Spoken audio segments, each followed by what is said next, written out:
Hey there! Welcome to Karma Boomerang. I'm so glad you're here. This is where we share the most satisfying stories of people getting exactly what they deserve. You know those moments when someone thinks they're so clever, but karma has other plans? Yeah, we love those stories.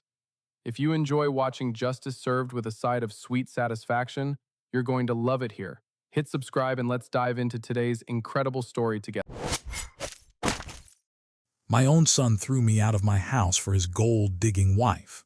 He thought I was finished, broke, and desperate. What he didn't know was that I had millions hidden away, and I was about to teach him the most expensive lesson of his life. I'm William, I'm 68 years old, and this is the story of how my ungrateful son learned that blood isn't always thicker than greed.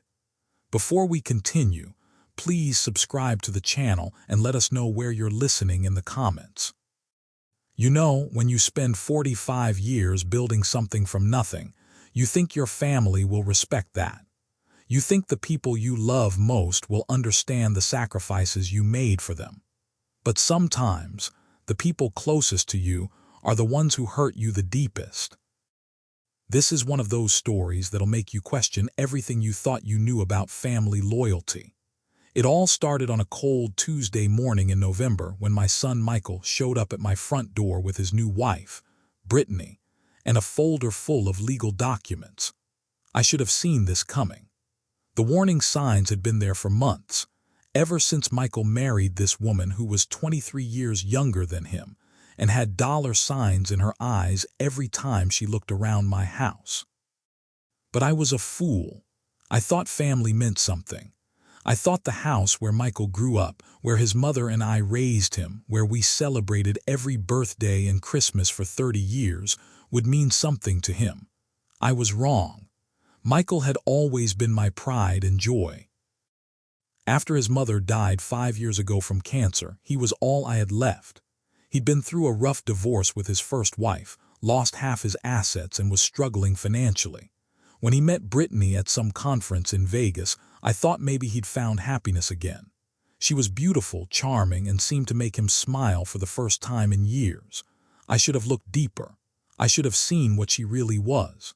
That Tuesday morning, Michael knocked on my door at 7:30 in the morning. I was still in my robe, having my first cup of coffee and reading the newspaper like I'd done every morning for the past 10 years since I retired.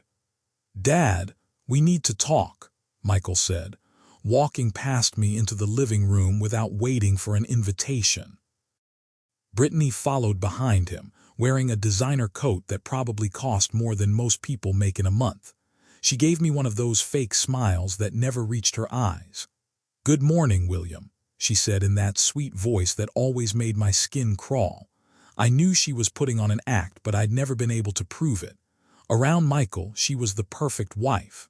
Around me, when he wasn't looking, I'd catch glimpses of something cold and calculating in her eyes. "What's this about, son?" I asked, settling into my favorite armchair. "Can I get you some coffee?" "This isn't a social visit, Dad," Michael said, and the tone of his voice immediately put me on edge.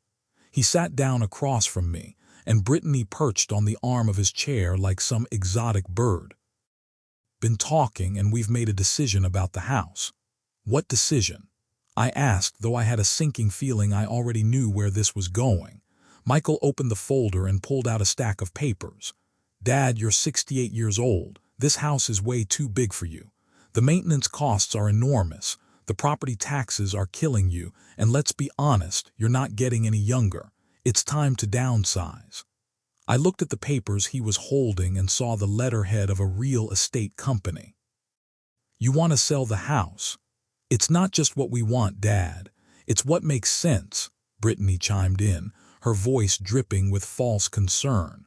"We've been so worried about you rattling around in this big old house all by yourself.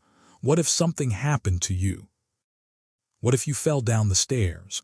We'd never forgive ourselves." The manipulation was so obvious it was almost insulting, but I could see that Michael was buying every word of it. "We've already talked to a realtor," Michael continued. "The market is hot right now. We could get at least 800,000 for this place, maybe more. That would give you more than enough money to buy a nice little condo somewhere, maybe one of those senior living communities with activities and medical care on site. And what happens to the rest of the money? I asked, though I was pretty sure I already knew the answer. Michael and Brittany exchanged a glance. Well, Dad, we thought maybe we could help you manage it. You know, invest it properly, make sure you're taken care of for the rest of your life.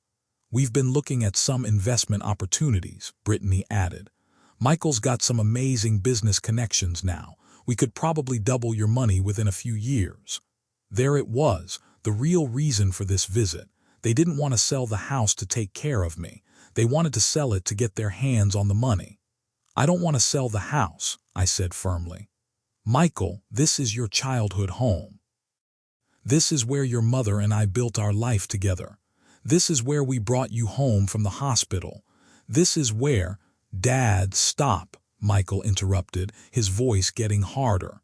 You're being emotional about this. You need to think practically. You're living on a fixed income.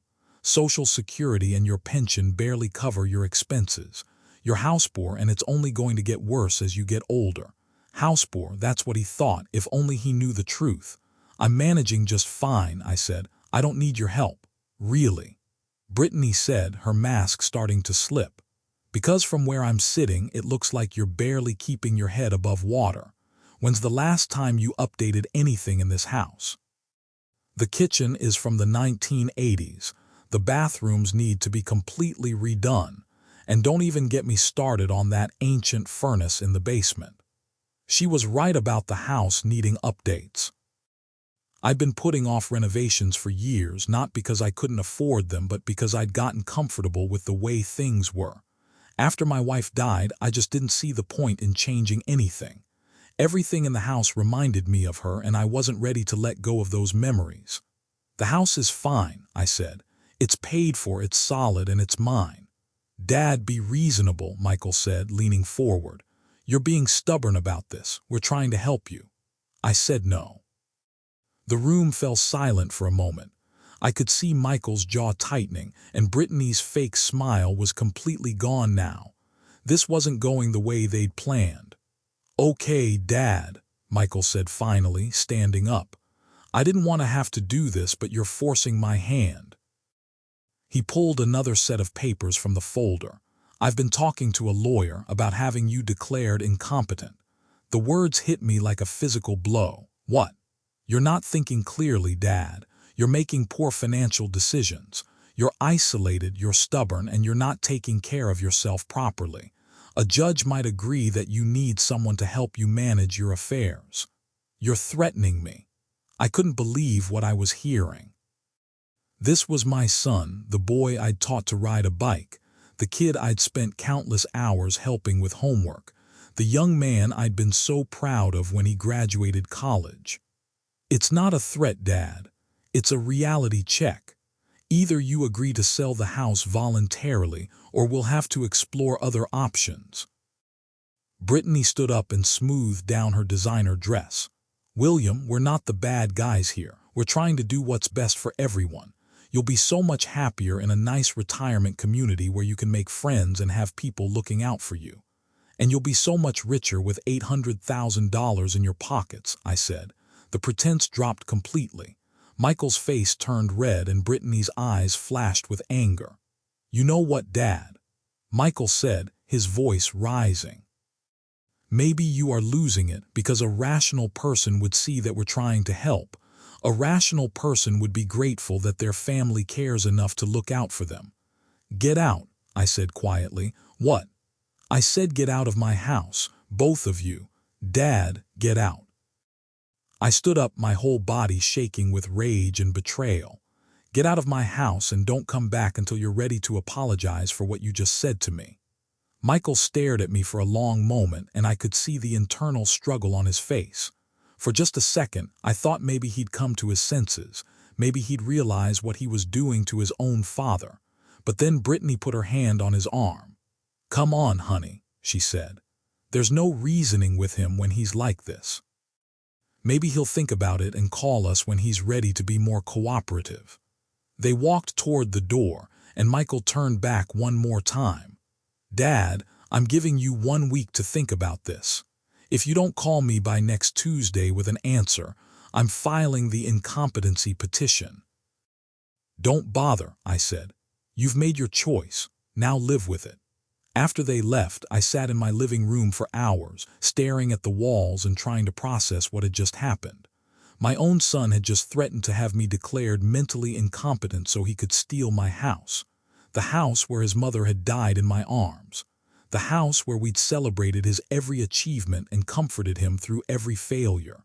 None of that meant anything to him anymore. All he could see was dollar signs. But here's what Michael didn't know, what I'd never told him because I'd wanted him to make his own way in the world. I wasn't some poor old man living on Social Security and a pension. I was worth over $12 million. When I'd sold my construction company 15 years ago, I'd made a fortune. I'd invested wisely, lived modestly, and built wealth that most people could only dream of. I'd been planning to leave it all to Michael when I died. I'd been planning to help him out financially once he got back on his feet from his divorce. But that was before I saw what kind of man he'd become. That was before I realized that he saw me as nothing more than an obstacle between him and what he thought he deserved. That evening I called my lawyer, David Chen, a man I'd known for over 20 years. David, I need to see you tomorrow morning. It's urgent. Of course, William, what's this about? I need to change my will, completely. The next morning I drove to David's office in downtown Seattle. His secretary, Mrs. Patterson, greeted me with a warm smile. She'd been working for David almost as long as I'd known him, and she always asked about Michael. "How's that handsome son of yours doing, Mr. Harrison?" she asked as she led me to David's office. "Not as well as I thought," I replied. David was a good man in his early 50s with graying hair and kind eyes behind wire-rimmed glasses. He'd handled all my legal affairs for decades, from the sale of my business to my wife's estate planning. He knew exactly how much money I had, and he'd always been discreet about it. "William, you sounded upset on the phone yesterday. What's going on?" I told him everything. About Michael's visit, about the threats, about Brittany and her obvious gold-digging behavior. David listened without interrupting, taking notes on a legal pad. When I finished, he sat back in his chair and shook his head.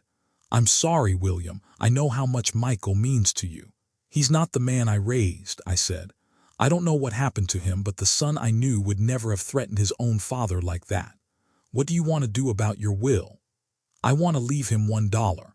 Just $1 so there's no question that I didn't forget about him. I want him to know that this was intentional." David raised his eyebrows. "That's a significant change, William. Are you sure about this? Maybe you should take some time to think about it.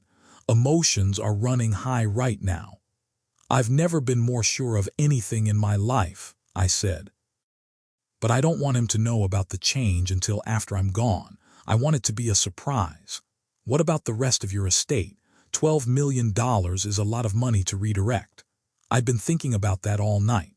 I want to set up a charitable foundation, something that helps elderly people who are being abused or taken advantage of by their families. There's got to be other people out there going through what I'm going through." David nodded slowly. "That's a noble gesture, William. But are you absolutely certain about cutting Michael out entirely? What if he comes to his senses? What if he apologizes?" "Then we'll see," I said. "But for now, this is what I want." We spent the next 3 hours drafting a new will. David was thorough, asking questions and making sure every detail was covered. The new will left Michael exactly $1, with a note explaining that this was due to his attempt to manipulate and threaten his father. The rest of my estate would go to establishing the Harrison Foundation for Elder Protection, which would provide legal aid and support services for elderly people facing financial abuse from family members. As we were finishing up, David asked one more question.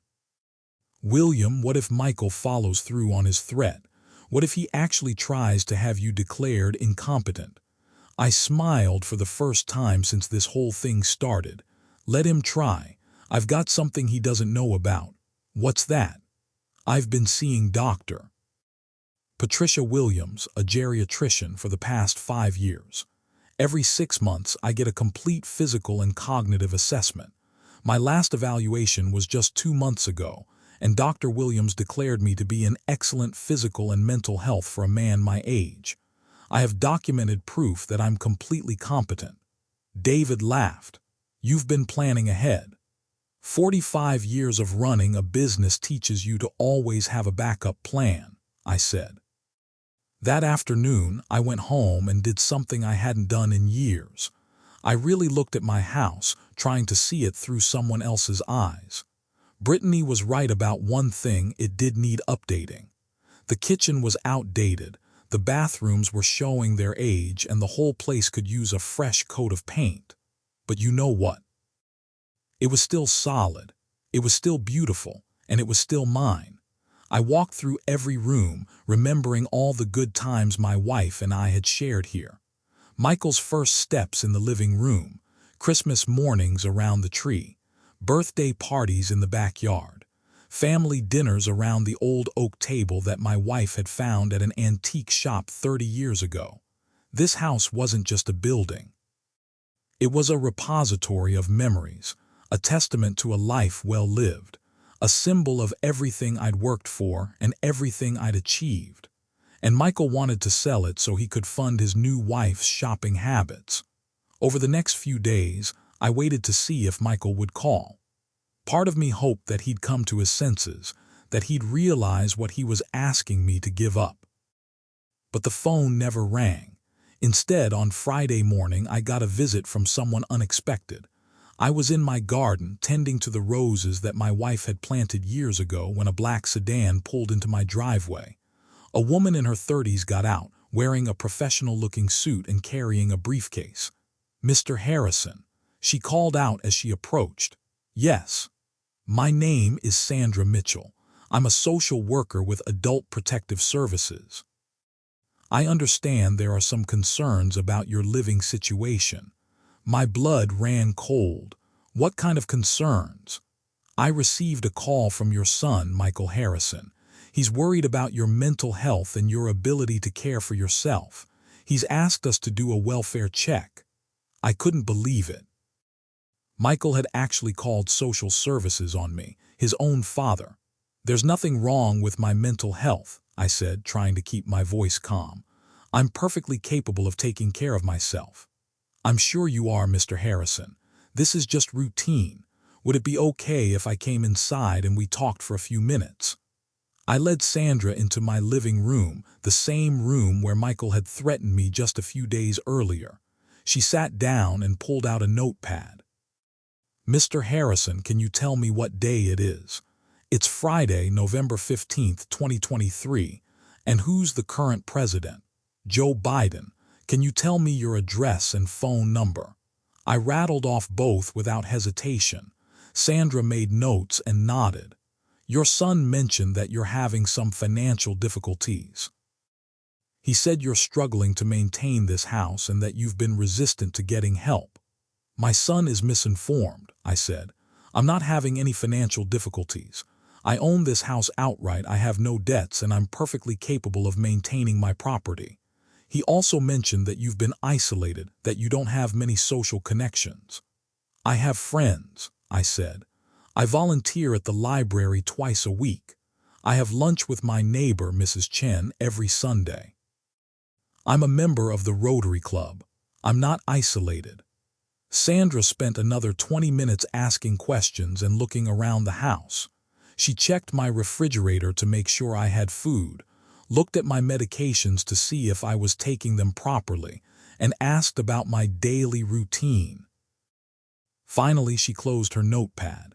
"Mr. Harrison, I don't see any cause for concern here. You seem mentally sharp, physically capable, and well able to care for yourself. Your house is clean and well maintained. You have adequate food and medication, and you appear to have a support network. So what happens now?" I'll file a report stating that there are no welfare concerns. If your son wants to pursue guardianship or conservatorship, that's a legal matter that would have to go through the courts. After Sandra left, I sat in my kitchen and tried to process what had just happened. My son had called social services on me. He tried to get the government involved in forcing me out of my home. This wasn't just about greed anymore. This was about control. This was about Michael believing that he knew what was best for me, regardless of what I wanted. That evening, I called David Chen again. David, Michael just sixed Adult Protective Services on me. They came to my house today. What? Are you serious? Dead serious. They did their investigation and found nothing wrong, but I think this is just the beginning. I think he's going to escalate this. What do you want to do? I want to be proactive. I want to get ahead of this before he tries something else. What do you have in mind? I want you to prepare documentation of my mental competency. Get statements from Dr. Williams, from the social worker who visited today, from anyone else who can attest to my mental state. If Michael tries to have me declared incompetent, I want to be ready. Consider it done, David said. William, I have to ask, are you absolutely sure you want to go through with changing your will? This is your son we're talking about. David, this isn't the son I raised. The son I raised would never have threatened me or called social services on me. This is someone else, someone I don't recognize, and I'm not going to reward that behavior. The weekend passed quietly. I spent Saturday working in my garden and Sunday having lunch with Mrs. Chen, my elderly neighbor who'd become a good friend since my wife died. Mrs. Chen was 82 years old, sharp as a tack, and had no patience for family drama. You know what your problem is, William, she said as we sat on her back porch, drinking tea and watching her grandchildren play in the yard. What's that? You raised your son to think he was entitled to everything without working for it. Now he's grown up thinking the world owes him something. I thought I was being generous, I said. I wanted to give him opportunities I never had. There's a difference between giving someone opportunities and giving them everything they want, Mrs. Chen said. My parents came here from China with nothing. They worked 18 hours a day in a laundry just to survive. They taught me that everything valuable in life has to be earned. You gave your boy everything, and now he thinks your house is his by right.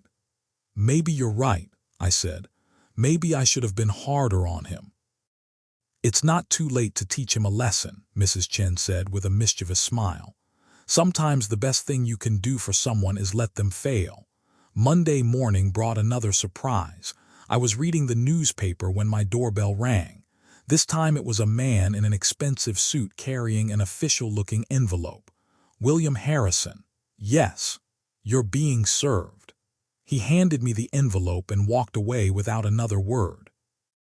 Inside was a petition for guardianship and conservatorship filed by Michael Harrison, claiming that I was mentally incompetent and unable to manage my own affairs. The petition claimed that I was suffering from dementia, that I was unable to care for myself, and that I was making irrational financial decisions.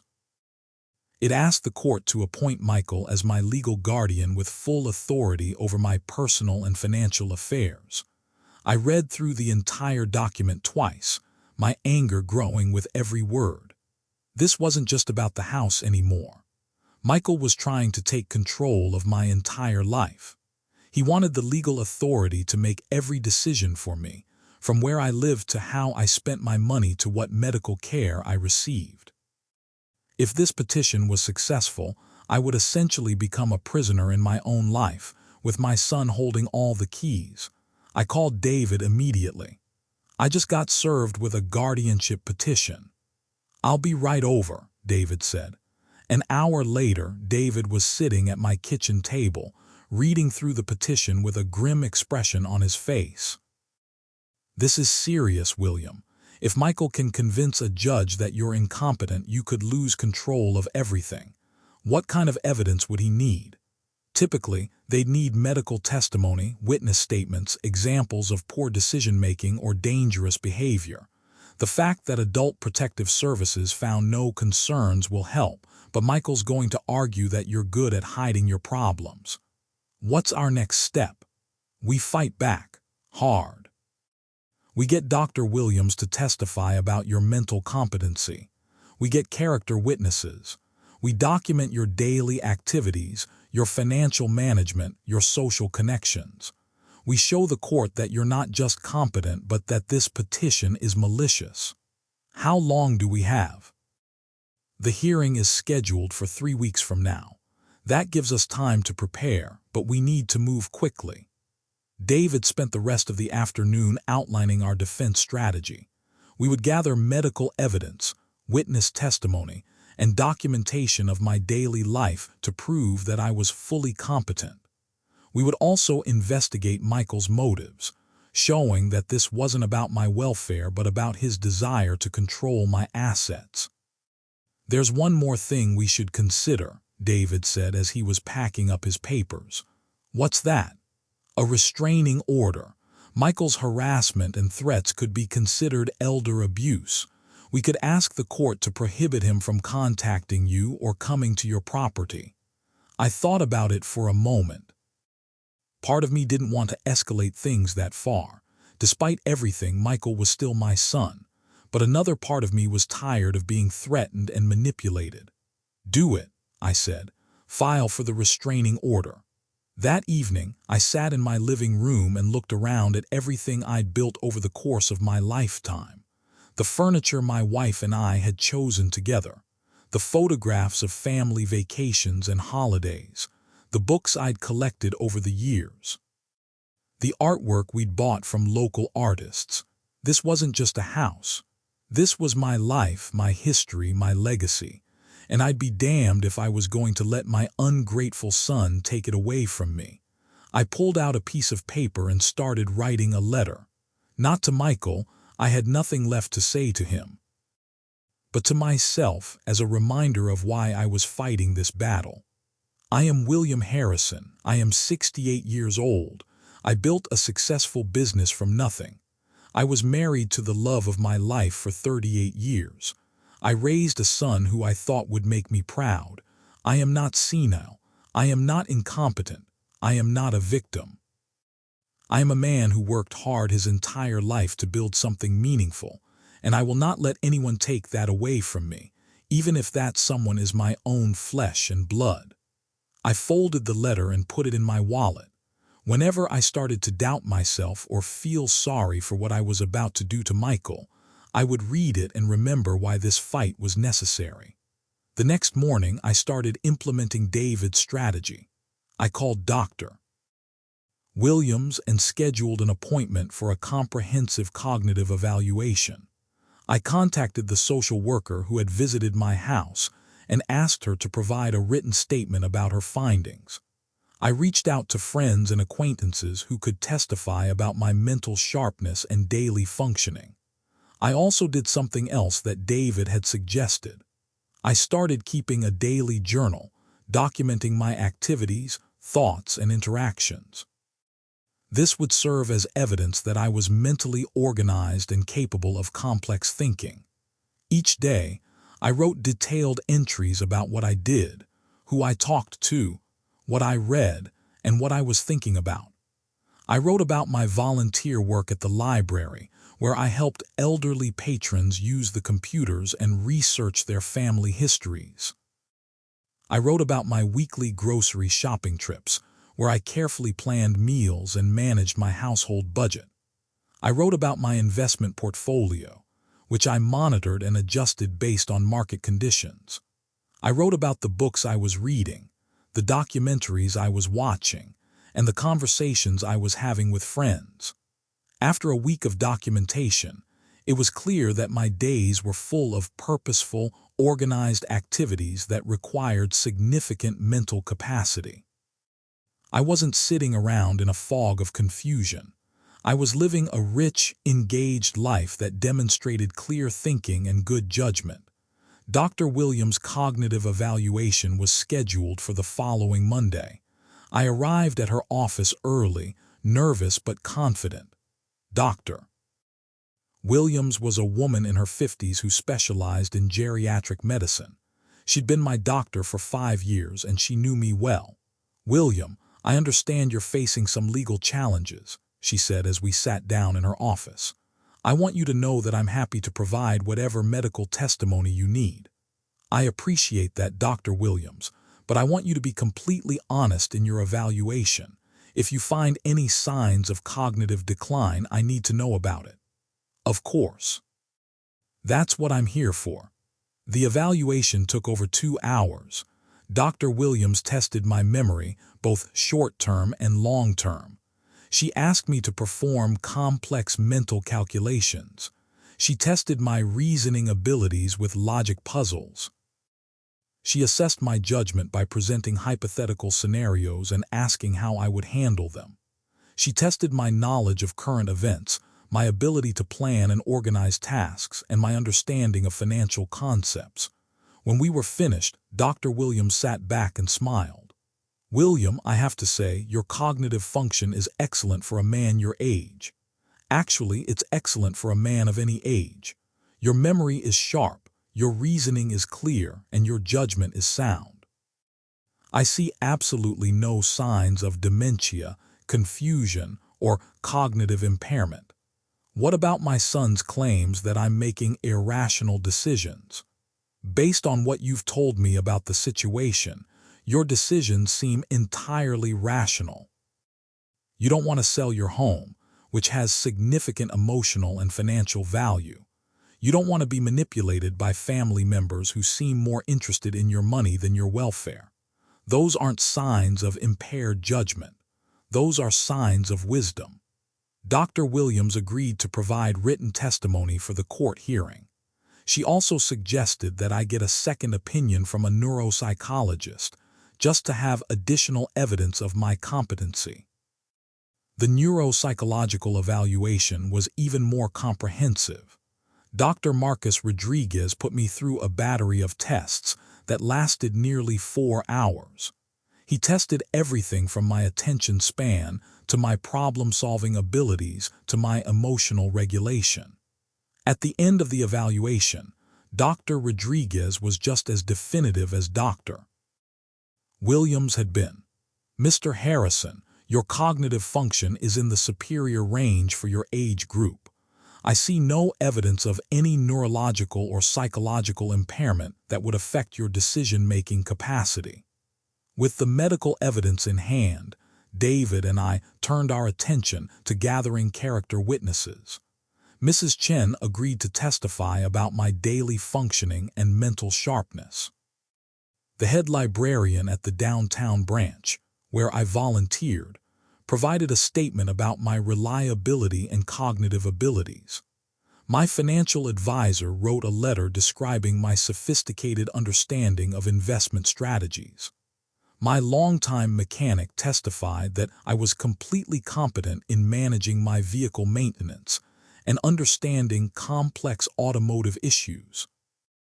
Even my mailman provided a statement saying that I was always alert and engaged when they talked, and that I kept track of my mail and packages without any confusion.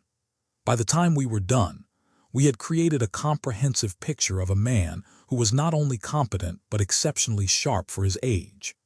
Meanwhile, David's investigation into Michael's motives was revealing some disturbing information. It turned out that Michael and Brittany were in much worse financial shape than I'd realized. Michael's business was failing, they had massive credit card debt, and they'd taken out a second mortgage on their house. They owed over $200,000 to various creditors, and they were facing foreclosure. Suddenly, their desperation to get their hands on my house made perfect sense. They weren't just greedy, they were drowning financially and saw my assets as their only lifeline. David also discovered that Brittany had been married twice before, both times to significantly older men with substantial assets. Both of her previous husbands had died under somewhat suspicious circumstances, though no charges had ever been filed. The pattern was becoming clear.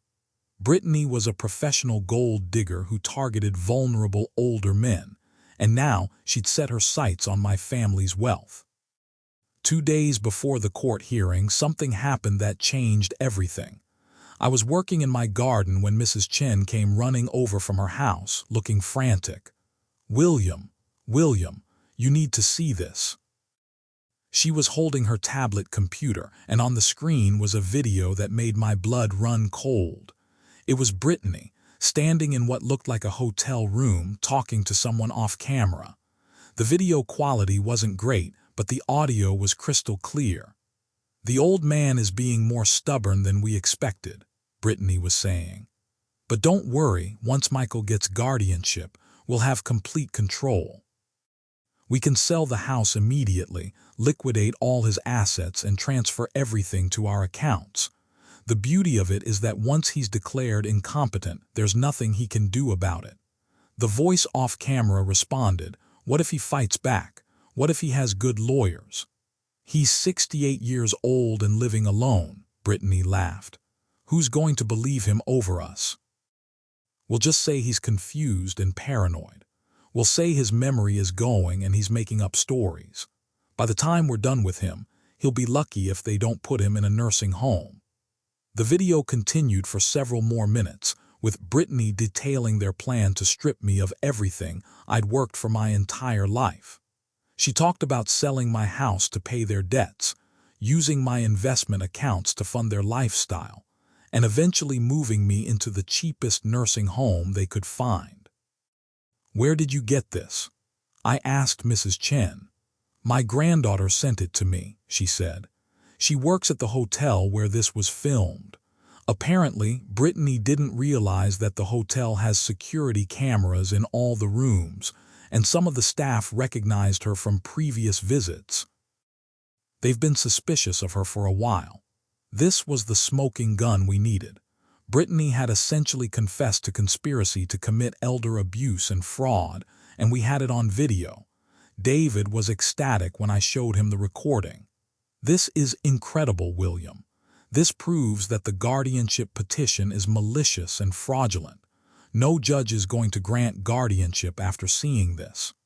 The day of the court hearing arrived, and I felt as ready as I could be.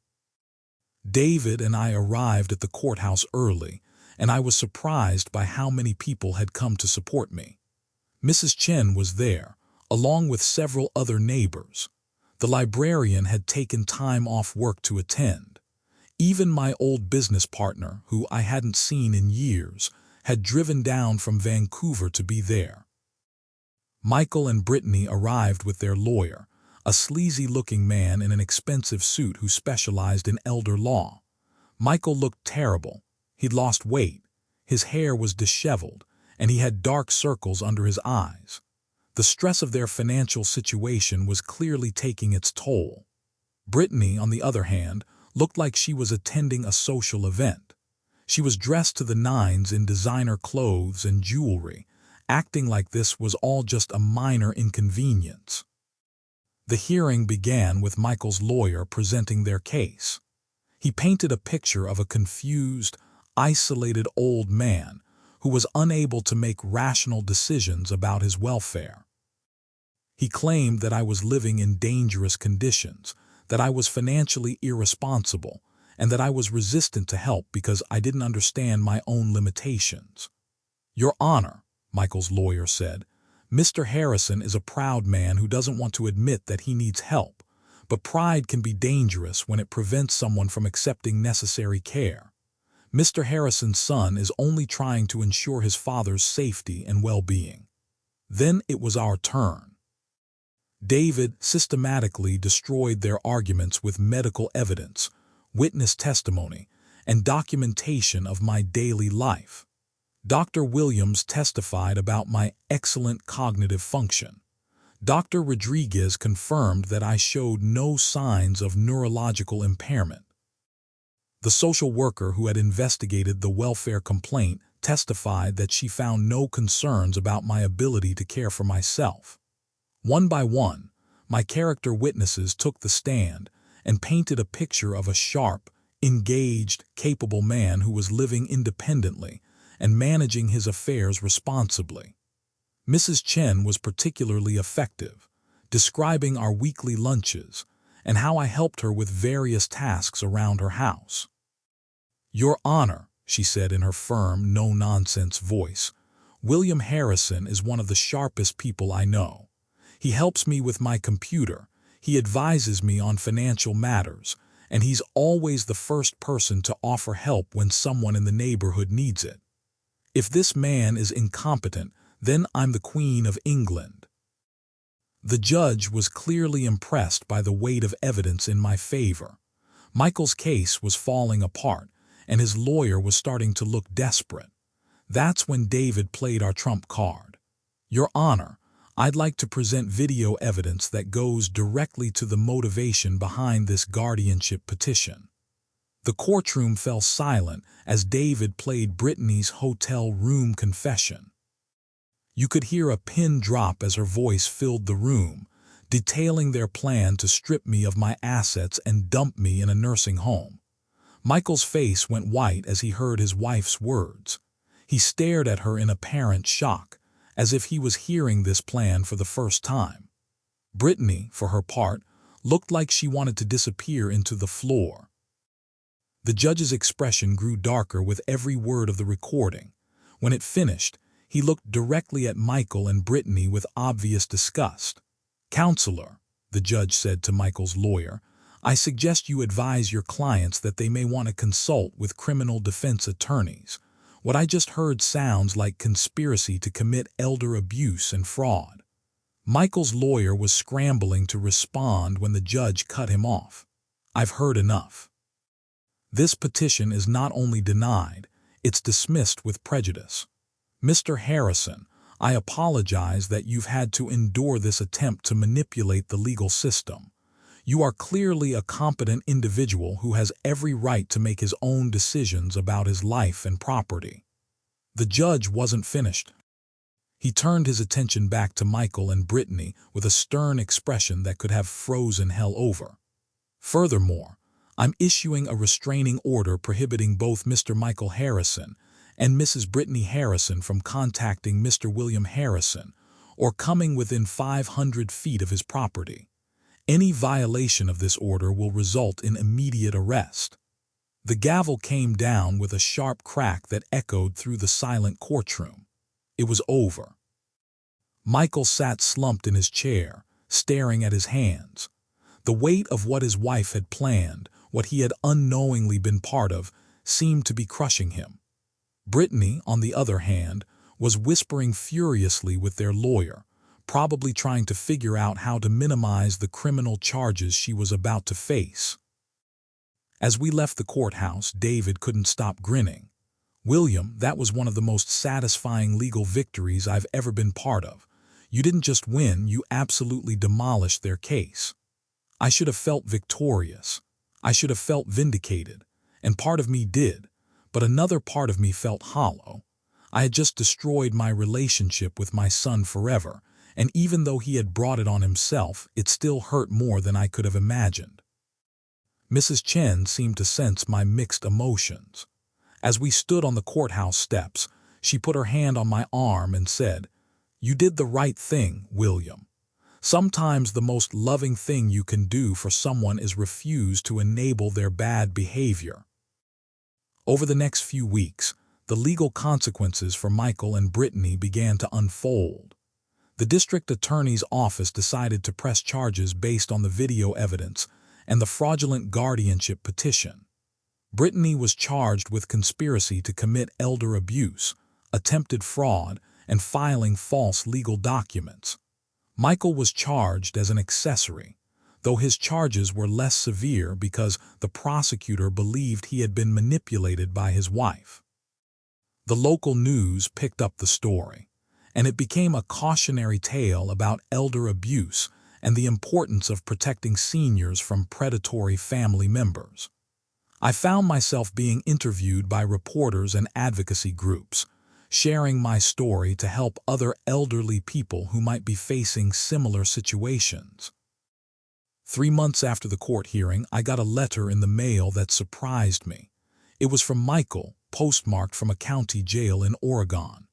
The envelope was addressed in his familiar handwriting, and for a moment I hesitated before opening it. Inside was a 3-page letter written on lined paper. His handwriting was shaky, and there were water stains on the paper that looked like tear marks.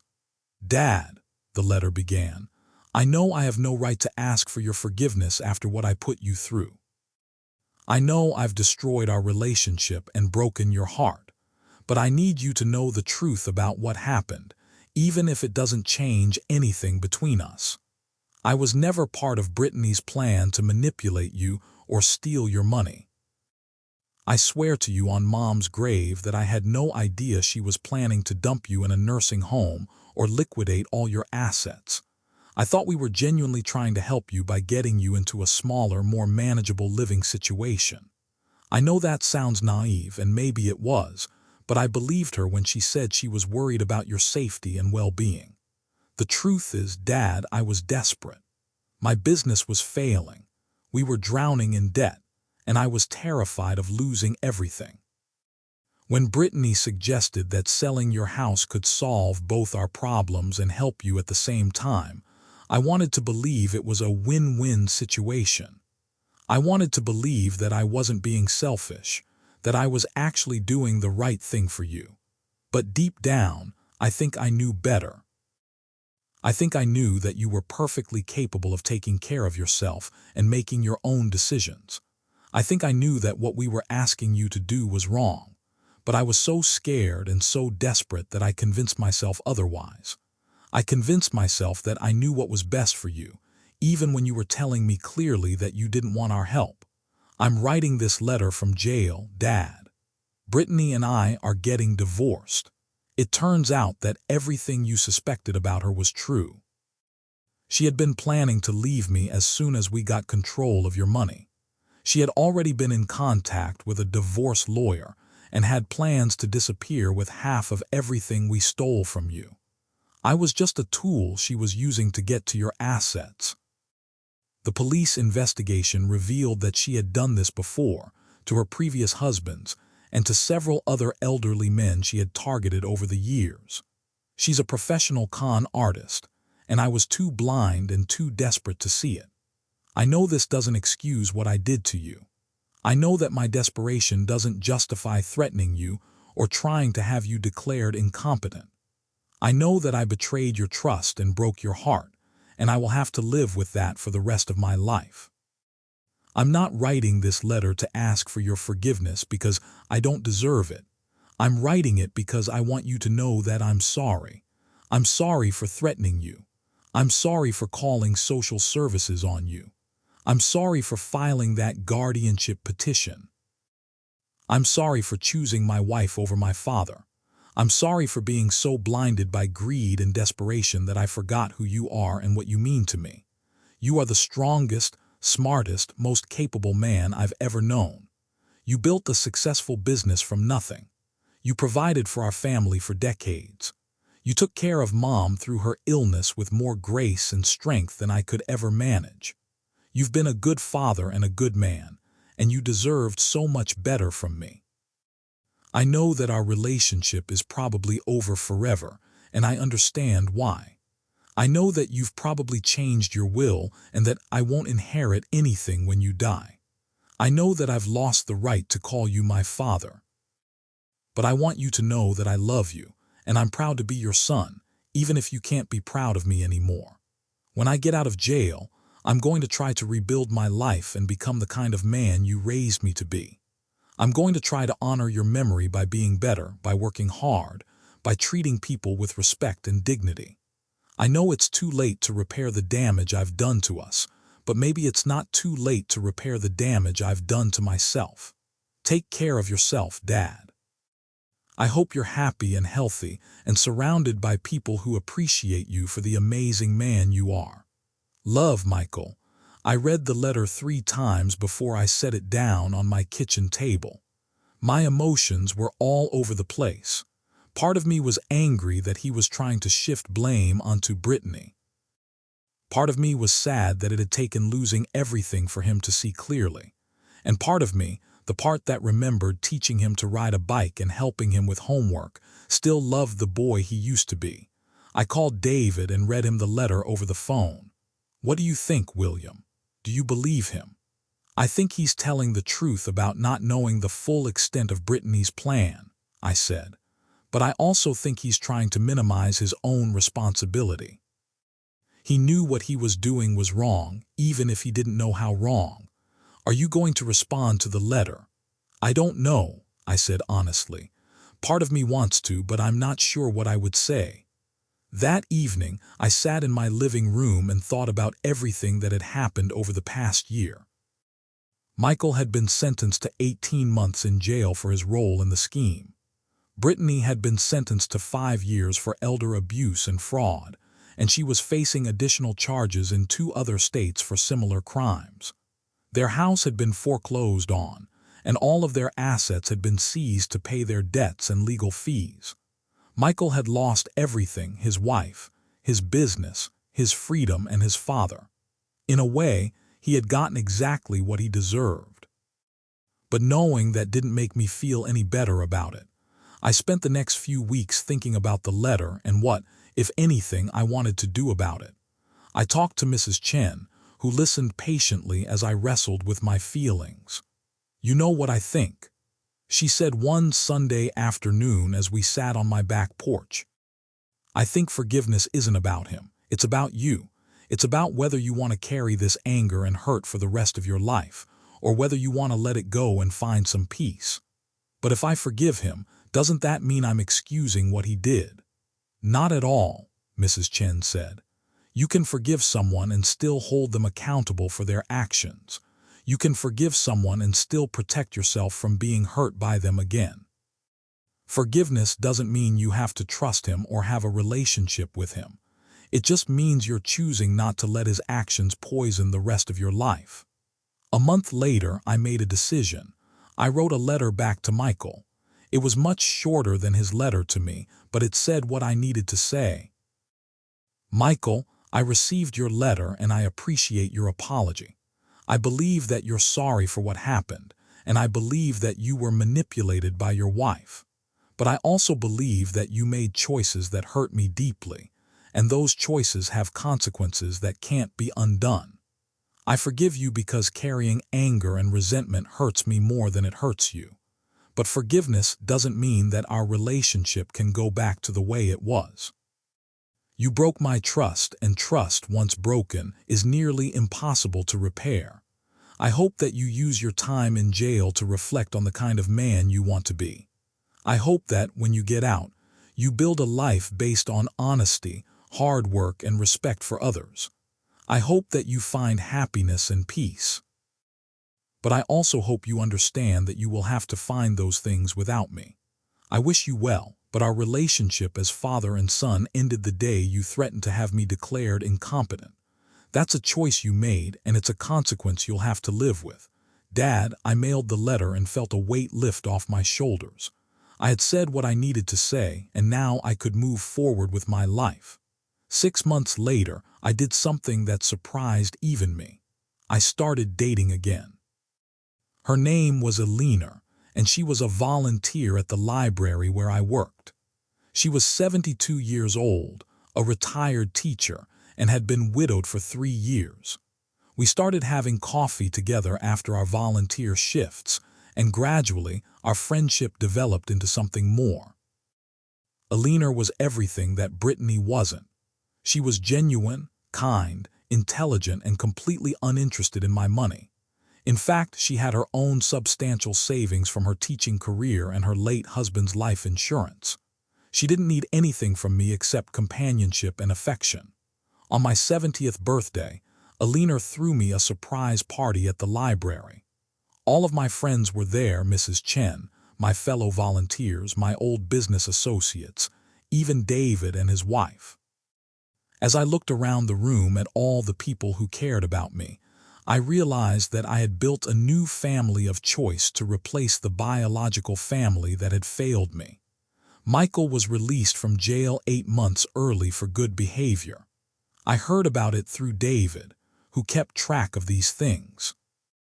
Michael had apparently been a model prisoner, participating in educational programs and counseling sessions. He had gotten his GED while in jail and was planning to start community college when he got out. I felt proud of him for turning his life around, but I also felt nothing. The man who had been released from jail was a stranger to me. The son I had raised and loved was gone, replaced by someone I didn't know and didn't trust. 3 years after the court hearing, I got word that Michael had married again. His new wife was a woman named Sarah, a nurse who worked with recovering addicts. They had met in a support group for people rebuilding their lives after major mistakes. Sarah knew about Michael's past and had chosen to marry him anyway. They lived in a small apartment, both working full-time jobs, and by all accounts, they were happy together. I was glad that Michael had found someone who could love him despite his flaws, but I felt no desire to meet Sarah or to be part of their lives. That chapter of my life was closed, and I had no interest in reopening it. On my 72nd birthday, Alina and I got married in a small ceremony at the library where we had met. Mrs. Chen was my maid of honor and David walked me down the aisle. It was a perfect day, surrounded by people who loved and supported me. 6 months after our wedding, Alina and I decided to travel. We took a cruise to Alaska, visited the Grand Canyon, and spent a month in Europe touring museums and historic sites. We were having the time of our lives, spending the money I had saved over decades of hard work on experiences and memories instead of hoarding it for an ungrateful heir. One evening, as we sat on our hotel balcony in Paris, watching the sunset over the Seine, Alina asked me if I ever regretted cutting Michael out of my will. No, I said without hesitation. I regret that our relationship ended the way it did, but I don't regret protecting myself and my assets from people who would have misused them. The money I saved is going to help elderly people who are facing the same situation I faced. That feels like a much better legacy than funding my son's poor choices. Last month, I received a birth announcement in the mail. Michael and Sarah had had a baby boy and they had named him William. There was no note with the announcement, just the standard card with the baby's name, birth date, and weight. I stared at that card for a long time, thinking about the fact that I had a grandson I would never meet. Part of me felt sad about that, but a larger part of me felt nothing at all. This baby was a stranger, the child of a stranger, and I felt no connection to him. I had made my choice years ago and I was at peace with it. I showed the birth announcement to Alina, who read it and then looked at me with concern. "How do you feel about this?" she asked. "Honestly, I feel nothing," I said, "and I think that's exactly how I should feel." Alina nodded and threw the card in the trash without another word. That's the woman I married, someone who understands that sometimes the most loving thing you can do is walk away. Today, at 74 years old, I live in the same house where I raised my family, but it feels completely different now. Alina and I have redecorated, updated the kitchen and bathrooms, and filled it with new memories. The painful associations with Michael's betrayal have been replaced by joy and love and laughter. I volunteer at the library 3 days a week, helping elderly patrons navigate the digital world. Alina and I have become advocates for elder abuse prevention, sharing our story at conferences and workshops. The Harrison Foundation for Elder Protection has helped over 200 families facing similar situations to what I went through. Every few months, I get a letter from someone whose life has been changed by our work. Those letters mean more to me than any inheritance ever could. Last week, a woman named Margaret wrote to tell me that our foundation's legal aid program had helped her fight off her nephew's attempt to steal her house. She's now living safely in her own home, surrounded by people who genuinely care about her welfare. "You saved my life," she wrote. "You showed me that I didn't have to be a victim just because I'm old." That's the legacy I want to leave behind. Not money passed down to ungrateful children, but real change in the world that protects vulnerable people from the predators in their own families. Michael made his choice when he decided that money was more important than family. I made mine when I decided that self-respect was more important than blood relations. Neither of us can change the past, but we can both live with the consequences of our decisions.